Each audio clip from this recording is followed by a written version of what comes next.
Hello, everyone. I'm Joanne Bath, CEO of the Dalhousie Medical Research Foundation. I'm pleased to welcome you to Dalhousie University's new Open Dialogue Live series.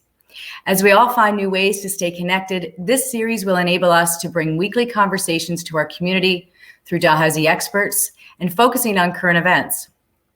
For today's inaugural Open Dialogue Live, we are thrilled to welcome two incredible health researchers who are at the forefront of the COVID-19 pandemic. Father and daughter, Dr. David Kelvin and Dr. Alyson Kelvin. During their presentations, we encourage you, our viewers, to ask questions and engage. A little later in our program, we relay some of those questions to the Kelvins and ask for their input. But first, some intros. Alyson is an assistant professor in the Department of Pediatrics, Microbiology, and Immunology. And she's also a member of the Canadian Centre for Vaccinology at the IWK Health Centre. Although she's normally based here in Halifax, Alyson is currently working out of the Vaccine and Infectious Disease Organization's International Vaccine Centre in Saskatoon, where she's testing potential vaccines in response to this pandemic. David is a professor in Dalhousie's Department of Microbiology and Immunology. His International Infectious Disease Research Program carries out studies in China, Italy, and right here in Halifax. David's current work includes developing rapid tests to determine the severity of illnesses such as COVID-19. We'll start with Alyson. Alyson, can you tell us about your current research priorities? Sure. Thank you very much for having me in these unusual times. I'm going to put up my screen now with my presentation.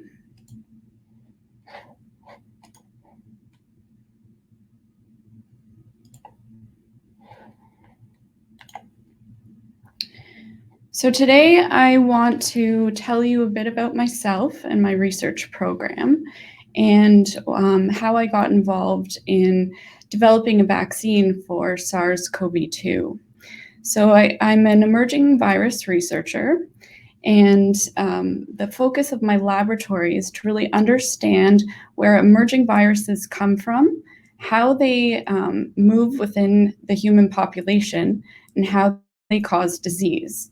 And all of this work is geared towards developing a vaccine for these emerging viruses. I think, especially in these times, developing a vaccine will help us get back to a more normal life. So welcome to my laboratory. I opened my lab in January at Dalhousie University in January 2018.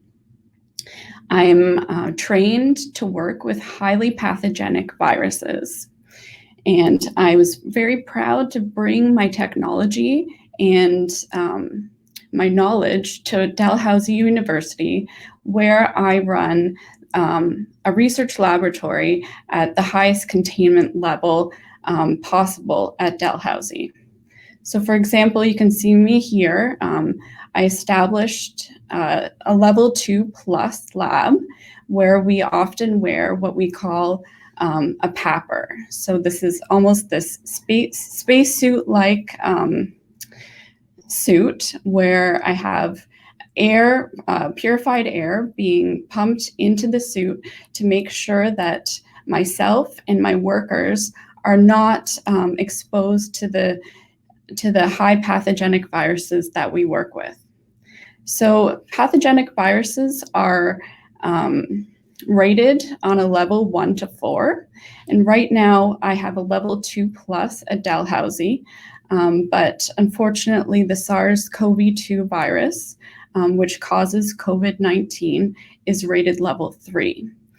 What's important about having this technology at Dalhousie University is that I'm able to still process and work with highly infectious samples from the community. I can research important questions relating to diseases that are caused by this virus and other emerging viruses. And also I'm training students and staff on the proper protocols to work with highly pathogenic viruses. So vaccines save lives. I don't think that it's any more evident than it is now that vaccines have an important purpose in our community. And again, the ultimate goal of my research is to develop vaccines to protect people against viruses that cause severe illness or death. And of course, these include the emerging viruses that typically cross over from animal reservoirs into people, causing severe disease. So what is a vaccine, and how does it work? So a vaccine and the process of vaccination is basically how we teach the body's immune system to be ready for a highly pathogenic virus. Typically, this is done by exposing a person and their immune system to a piece or a weakened a piece of a pathogenic virus or a weakened virus that won't cause disease. By doing this, it teaches the body's immune system, such as their T cells and B cells, to create kind of a memory of what this virus looks like so that they can be ready and reactivated when they come into contact with an infectious and pathogenic virus. Typically, the most successful vaccines that we have induce what we call an antibody response from B cells. The antibodies are secreted proteins from B cells that are able to almost encapsulate a virus and block it from entering cells of the human body, and thereby decreasing disease, infection, and disease. So I like to compare this to an army or a police task force that is being learned or that is being taught what their enemy looks like and how to kill it. So in my research program, I often work with public health agencies such as the BC CDC, the US CDC, and the NIH, specifically the National Institutes of Allergy and Infectious Diseases, and the World Health Organization. And I work with these health organizations so that we have almost a translation from my experimental models and development right to public health. So the purpose of this is to understand human disease better, but also to develop important assays and vaccines that will be useful to public health. So for example, I've worked with the CDC and the World Health Organization to develop testing kits for identifying emerging viruses. And we can see that this important technology has been really vital to this current outbreak, understanding who's infected, having testing kits ready so that we can be prepared for identifying where the virus is. I've also worked often with the NIH, again, the NIAID, in developing vaccines and evaluating them for emerging viruses. And these include the universal influenza vaccine and also vaccines for H5N1. So again, my research program is really to understand and be prepared for emerging viruses. Dr. Tony Fauci, who is the director of NIAID, was asked a couple of years ago what keeps him up at night. And he answered, AIDS and HIV, influenza, and the virus we don't know about. So my research program really addresses two of these. The first one being influenza, and the second being emerging viruses and pandemic preparedness. So being ready for that virus that we don't know about. And in this case, the virus we didn't know about 6 months ago was the SARS-CoV-2 virus. So I have 3 ongoing projects in my lab. The first one being to understand why people get sick from influenza virus infection. So how their body's responding. And from this information, I take that into project 2 to help develop vaccines and evaluate vaccines that might be more effective against the constantly changing influenza viruses. Having these as a constant platform in my research program, I'm able to have technology and tools ready to be applied to emerging virus situations, such as what we're experiencing now with SARS-CoV-2. So in my past, I've worked on several different emerging viruses, including the first SARS coronavirus that broke out in 2002 and the epidemic lasted until 2004. I've also worked on several emerging influenza viruses, H1N1, H5N1, which poised my research program to be ready for investigating and developing vaccines to this new SARS-CoV-2. So on December 30th, late at night, this was actually in the morning of December 31st, I was reading and end of my Christmas vacation, and I was getting ready to go to bed and picked up my phone and saw this email from ProMed Mail, which is the International Society of Infectious Diseases. It's almost their social network. So anytime there's an outbreak of an infectious disease around the world, everyone who's subscribed to ProMed Mail receives an email about an outbreak. So at this time, I received an email about an undiagnosed pneumonia in China, which immediately raised alarm bells. And as I started reading, it described an outbreak of undiagnosed pneumonia, which they didn't know the cause of, possibly viral, which led to hospitalization of 27 patients. And again, this was very concerning to me, as if 27 patients were hospitalized because of this undiagnosed pneumonia, the pathogenic agent that caused this disease must be highly pathogenic. And also, I also figured it might also be highly transmissible, so easily transmitted from one person to another. And as reading through this email that I received, it was really a warning to all hospitals to be ready and watching for pneumonia patients that were atypical. And when I go back to this, I find this quite chilling, because our hospital systems need to be ready to identify this type of atypical pneumonia. So after receiving this, I immediately sent it to David, and we tried to establish a research project to develop vaccines and antivirals for this virus. So again, on December 31st, this outbreak of this virus was communicated to the World Health Organization. And this timeline shows how quickly the epidemic evolved and turned into a pandemic. So between December 31st and January 9th, it was unknown what was causing this cluster of pneumonia, which was leading to hospitalization in several patients.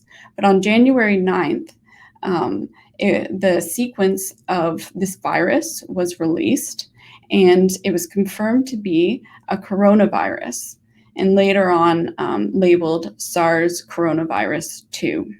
So coronaviruses are an RNA virus that have a protein shell with major proteins sticking out, which are called spike proteins. After this virus was identified, I immediately now had something that we could work on, develop a vaccine against. So and I also knew that this was most likely not going to be a CL2 virus, so a containment level 2 virus, so I could not work on it at Dalhousie. I immediately contacted Vito Intervac here in Saskatoon and talked to Daryl Falzerano, who is a coronavirus expert. And together we began a collaboration to start working on this virus. We decided that Vito needed to quickly get the permits in place to obtain the virus, and we needed to devise a vaccine strategy. So here at Dalhousie, we put together a vaccine team through the Canadian Centre for Vaccinology and with several members of the Department of Microbiology. And between January 10th and 31st, we developed this project. On January 30th, the WHO announced that this SARS coronavirus 2 was now a public health emergency of international concern. So this was this virus was very rapidly gaining momentum around the world. On the 31st, we were able to publish our first findings of our analysis of this virus. And by the 18th, we submitted our first project proposal grant to CIHR.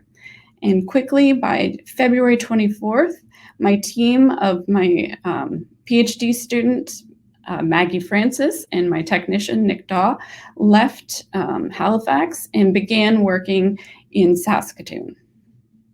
And while we were here, we found out that our grant was awarded. And on March 11th, the WHO declared SARS-CoV-2 to be a pandemic. And if we look at how this rapidly evolving situation in terms of cases, we started out in early January having only about 40 cases of this virus. And by March 11th, there were over 150,000 cases worldwide. So what does this picture look like today? Today, there's 1.5 million cases worldwide, Canada having almost 20,000 of them, where 5,000 have recovered, and there have been about 500 deaths. And this means if we look at the case fatality rate of the number of recovered and compared to the number of deaths, that's about a 10% case fatality rate. It's not an absolute CFR, what we call it, for Canada, but something that we should be very concerned about. We also know that we've put in social distancing measures to help stop virus spread and keep people healthy and out of the hospital. And if we look at the comparison of our new SARS-CoV-2 virus, which causes the coronavirus disease 19 or COVID-19, looking at these statistics, this new virus has a basic reproductive number, which is the number of people a single infected person will transmit the virus to, is between 2 and 3. Worldwide, there's a case fatality rate of about between 3 and 5%, and a hospitalization rate of about 10%. So 10% of people who do contract this illness will have to be hospitalized. So what this shows us is that what we really need to get back to our almost a normal life is a vaccine. So to reduce these social distancing measures and hopefully reduce the disease burden of this disease. So where are we in our vaccine development?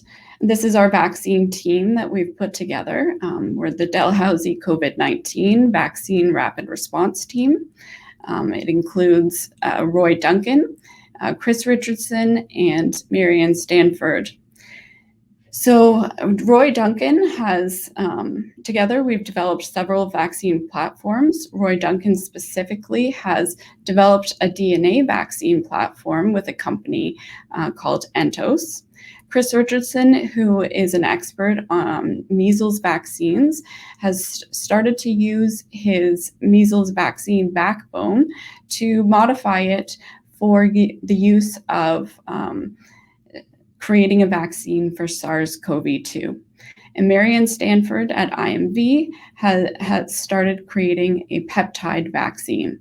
And all this work is being done in collaboration with Daryl Falzerano at Vito Intervac, since he is the coronavirus expert and has the established protocols and space to work on this virus in a containment level 3 environment. Importantly, Daryl was the first person in Canada to be able to isolate SARS-CoV-2 and culture it, which is very vital for vaccine research. So just a brief explanation of vaccine development. In the initial phases, especially during the emergence of a new virus, to develop a vaccine, first we have to identify a target on the virus. So something that is going to be a good piece of the virus that we believe will create a protective immune response once the vaccine is delivered into people. So for example, for SARS-CoV-2, the outer proteins called spike are often a good target because our immune system can recognize it, and we can develop antibodies that can neutralize the virus, encapsulate it, and block it from entering new cells.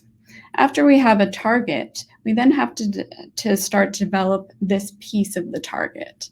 So in our example, it was the protein piece from the outer surface, but we can also use vaccine or DNA vaccines, so pieces of DNA as our vaccine target, pieces of RNA as shown here, or whole viruses as a vaccine as shown here.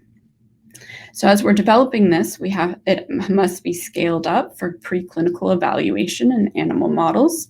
And then researchers have to evaluate the immunogenicity, or how protective this vaccine is from the natural virus. So we do this either by a challenge study or by evaluating the types of antibodies or reactive T cells that are produced in a body that's been vaccinated.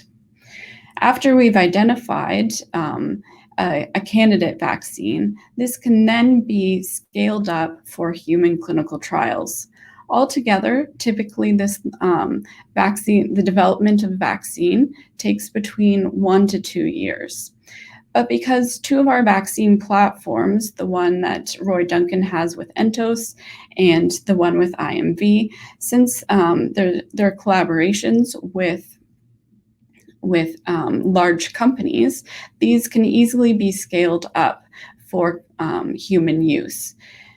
In particular, the DNA vaccine that Roy has been developing with Entos can be scaled up for human use in only 3 weeks. So we hope that one of these vaccines will show protective responses in humans and help us get back to a more normal life. So I'd like to thank you for listening, and I'd like to thank everyone in my team who works very hard and comes in with a professional attitude to work daily with these pathogenic viruses. This includes my graduate student, Maggie Francis, and my other students, Melissa Rio, Mary Foley, Mara McNeil, and Bei Zhu. And of course, thank you to Vito Interbach and Daryl Falzerano for hosting us. So thank you very much.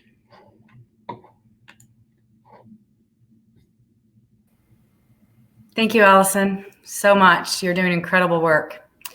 To our viewers, don't forget that you can ask the Kelvins questions about their research, and we'll have time at the end for that. Now over to David. David, can you tell us about your current research priorities? Certainly, it'd be a real pleasure.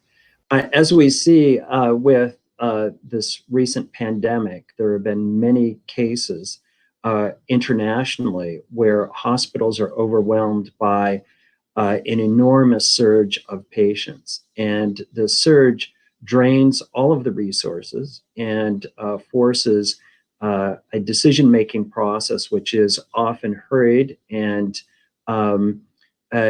very stressful for both the patients and as well as the healthcare workers.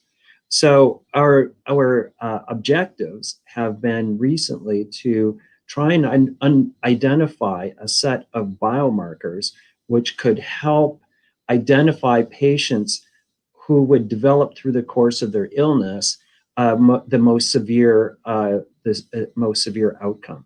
And we hope that by identifying these biomarkers, we can use those biomarkers to alert and inform the clinicians, the people in the hospital at the earliest stages of a patient's disease to better assess whether they should be placed in a mild group or hospitalized or be given the most attention in an ICU. So if I could go to my slides.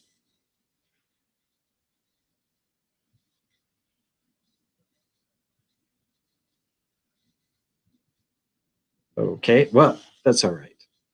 The whole idea of the entire idea of it going with this type of strategy is to not only identify those patients who, in the earliest stages of disease who are going to develop severe illness, but also we want to take all of those biomarkers and try and understand what causes the most severe part of the disease. And in that context, what we would like to do is we'd like to look at biomarkers which are responsible for the immune response and give this this syndrome called the cytokine storm, as well as identify those markers which people who have underlying illnesses, why those underlying illnesses play an important role in causing severe illness when they're infected with COVID-19. So the two ends of this are responsible for putting together a point of care device which we can rapidly assess patients and their biomarkers and try and inform clinicians and decision makers as well as the public about how to treat illness, how to diagnose the patients with the most severe illness or are going to have the most severe illness. What I'd like to do just for the last couple of minutes here is I'd like to take you back in time to 2002 and 2003 and show you that some of the lessons that we learned back in SARS-1 are now applicable today. Here you see a slide with a number of headlines. You can see Time Magazine, Newsweek Magazine. They've got people with masks on, as well as the word SARS in the background. And what's interesting about it, if you read some of the headlines on the Time Magazine, they're even pertinent today. What can we learn about SARS transmission? How does it transmit? And what role does China play in this? And you can see over on the right-hand side that there's a picture of the SARS coronavirus, and it's above a bat, and that's a horseshoe bat. And that's where the original SARS coronavirus originated. And this virus in bats are thought to have transmitted it to an intermediate species. And you can see right in the middle is a raccoon dog, that's a civet cat. And that animal then is able to mutate that virus, allowing it to then be transmitted to humans, which is, you can see the next little arrow over to the SARS. In the next slide, you can see that this is a sort of a global view of China. When SARS was finished in the world back in 2003, we set up a laboratory in the Guangdong province. Now that's where SARS-1 originated from, was the Guangdong province. The reason why we started the laboratory there was to try and look at and identify emerging infectious diseases in their earliest stages. And in the next slide,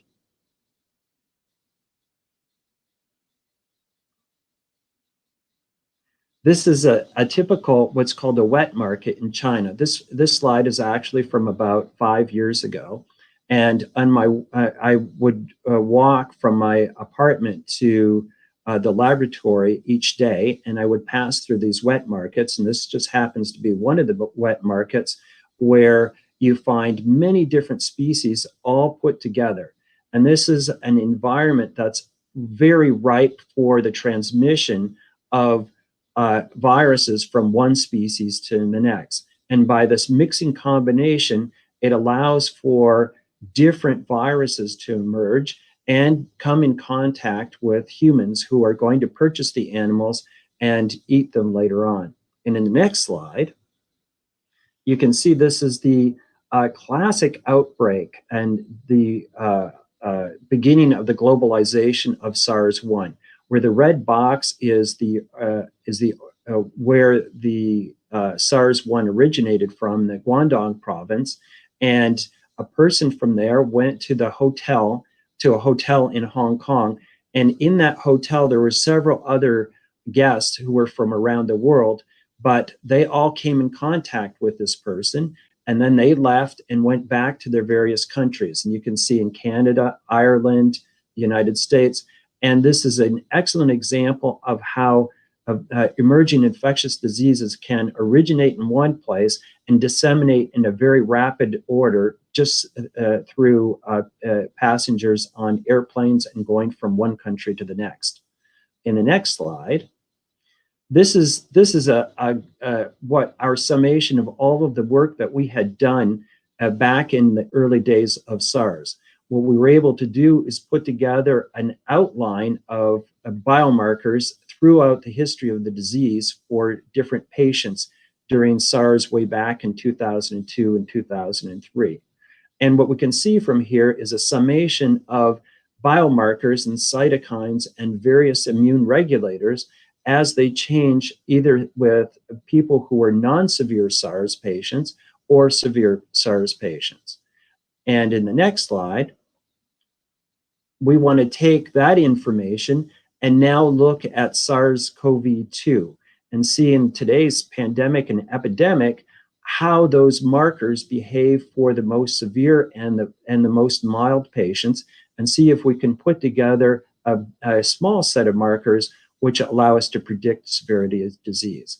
Our project right now encompasses Canada, the United States, Italy, Spain, Morocco, Ethiopia, Sudan, Mozambique, Egypt, Cote d'Ivoire, and Vietnam and China, in Ivory Coast, sorry. And the next slide, I'd just like to finish up by pointing out that there's many different areas of that we can look at for intervention of disease. And we have vaccines, we have antivirals and immunosuppressants.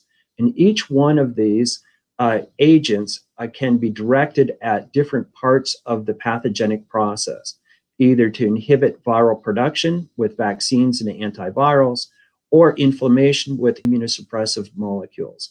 And those immunosuppressive molecules are quite vital for the most seriously ill. And if we look at the next couple of slides,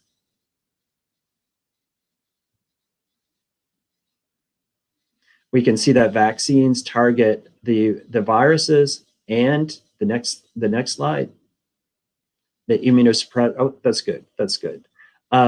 Here, this is just my last slide. I'd just like to take the time to thank DMRF for all of their efforts and support for our project, along with Research Nova Scotia, the Li Ka-shing Foundation, CIHR, of course, with a rapid response program, and Canada Research Chairs, and the Canadian Foundation for Innovation. Also, I'd like to take a moment to thank all the patients who enrolled in our projects, because without the patients, we would learn nothing. And lastly, I'd just like to thank everybody in the public. If each person can do their job with physical distancing, I think we have a chance to buy some time for the development of vaccines. Thank you very much. Thank you, David. Well said. I appreciate both of you presenting today and for sharing your inspiring work and offering insight into the COVID-19 pandemic. We at DMRF are very proud to support this work and very hopeful that your expertise will get us to a point where we can get this virus under control with a vaccine. We're so proud to see the amazing research happening right here, right now, thanks to members of the Dalhousie community and also their Canadian and international collaborators. It's great to see researchers around the world coming together on this front. Throughout the session, we've had some questions from our viewers. So we're going to start with a single question here. That one's kind of small for me. Let me see here. All right, we have one question from Kevin. We're having to be vaccinated yearly against new strains of the flu. Is it too early to say whether the virus will have similar seasonal mutations? Alyson, go ahead. I think this is a really good question. In a way, we're lucky that this is a coronavirus, which the coronaviruses have an editing capacity. So they're able, when they replicate inside a person, they're able to double check their replication and their genome and see if there's any mistakes. So this is going to decrease the amount of mutations that are caused. And some of the research that's already come out, sequencing viruses that have been transmitting in people already in this outbreak, have shown that there's a really low level of mutations for this virus. So the good news is that this virus is a great vaccine target. This is completely different than influenza viruses that don't have this editing capacity. And also there are several different strains and types of influenza viruses that circulate annually and that interact with our previous immunity that leads to more mutations and the need for constant update of the seasonal vaccine. So at this point, it seems that we won't have the same challenges that we do with influenza viruses, but I hope it stays that way. Great, thank you very much. Social distancing is done to slow the spread and reduce the strain on our medical system. In your opinion, will this need to continue in one way or another until we have a vaccine? Sure. In my opinion, I think what we're going to see is rolling hotspots, both in North America and throughout the world, so that some regions will have intense transmission and large numbers of cases, while other regions will be somewhat diminished. And these rolling hotspots, I think we're going to have to undertake this type of strategy to limit the spread and ensure that the people who are at the highest risk are safe. And I think we're going to probably have this type of strategy or some form of this strategy until a vaccine comes on board. Thank you, David. But I'd like to add that there are a number of other types of drugs that are also going to come on board, that is antivirals and some of the inflammatories, the anti-inflammatories, so that it's not just going to be a single strategy. As some of these other drugs come on board, we'll be able to, if they're producing a high enough doses for different regions, then we can take like the antivirals and apply them to an individual hotspot. Now, that may not allow us to have protection in a universal setting, so that we still need the vaccines to be developed. Great, thank you. All right, one more question. From both of our perspectives, how do you feel the federal and provincial governments have been responding to the pandemic thus far?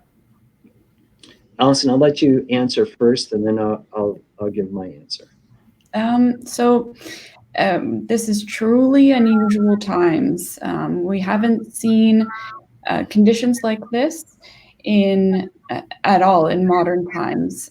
So I think, the way that our governments are responding, putting social distancing measures in place, trying to be ahead of the virus with what technologies we do have. The Canadian government and CIHR putting out the COVID-19 rapid response grants have really enabled researchers to move forward and come together to help create vaccines and also other antiviral strategies. So with that, I think we do have to really work together with both public health and scientists to put in strategies for dealing with this. And the government's doing what it's known to do, or it's been able to implement strategies without having a large amount of experience with stuff like this before. I'd like to follow up on that a little bit. I think the government has done a good job, and the lessons that we learned in the SARS-1 were put us in a unique position to respond with good authority and good timeliness. Unfortunately, we've learned some other lessons which we have to think about, and everybody in our country has to think about this. Number one, the lack of masks in Canada and our lack of production of masks in Canada underscores that we need our own infrastructure in Canada to treat Canadians. And we should not think that another country, the United States or China, is either going to respond or be responsible for our health care. So that we have to anticipate, if this happens again, that we have the infrastructure, not only from an equipment point of view, but also from a personnel point of view. And that is, let's have our own standing army of infectious disease experts and scientists on guard all the time to protect us. So true. Thank you, David. I think we have another question.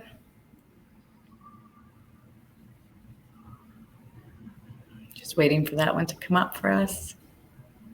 I also think the Prime Minister did set a really good example for during self-isolation when his wife was sick, and then to even continue that for 14 days after to make sure that he wasn't infectious. He was an important role model at that time. Yeah, I agree. Thank you. We had one more question, and then I'll have one. Some nations like Spain have announced an intention of loosening their COVID-19 lockdowns, having passed the peak. In your opinion, is this a wise course of action to be taken at this time? Oh, in my opinion, I think that it's too early to tell what strategies are going to be effective after the peak. But once again, I have to stress that in Spain, in Italy, almost every country that we see is moving through this. The outbreaks there's hot zones for localization, and they do spread around. So that a universal application of when to release people from lockdowns, I don't think is the wise choice. Even in China used a differential lockdown throughout the country during the epidemic there. So I think we're going to see various forms of these strategies. So it won't be an all or none strategy. Great. Thank you. So my question is, given that many of us are locked in our homes with our families, or we're locked away from our families, and we'd really love to be spending time with them, I'd like to hear from each of you what it's like to work as father and daughter together on such an important topic. Go ahead, Alyson. Well, as I spoke about in my presentation, David was the first person that I emailed when I received the notification of the outbreak. So it's always great to have somebody understanding the importance of this emerging viruses in this situation. And often when I felt that perhaps the gravity of the situation wasn't being acknowledged by everyone, David knew that this was important. We needed to band as many people that were on board to put together our Dalhousie rapid response teams. Great. David? That's really true. It was about 6 a.m. and somebody texted me and said, wake up, wake up, wake up. There's an outbreak. There's an outbreak that we should be paying attention to. And it is really great. It's really great to have Alyson as our team. And I think we've been extremely successful over the years. And I look forward to discussing the next outbreak as well. Thank you both so much. That is all the time we have for today. But Dalhousie will continue to offer these open dialogue live events on a weekly basis. I encourage all of our viewers to follow this page and stay updated on this engaging series. If you would like more information about medical and health research related to COVID-19, I'd encourage you to visit dmrf.ca. As David mentioned, research is such a critical, important piece of society and something that we are really passionate about. Thanks again to Dr. David Kelvin and Dr. Alyson Kelvin, and to everyone who joined us today. Stay well and take care. Thanks, Joanne. Thank you. Thank you.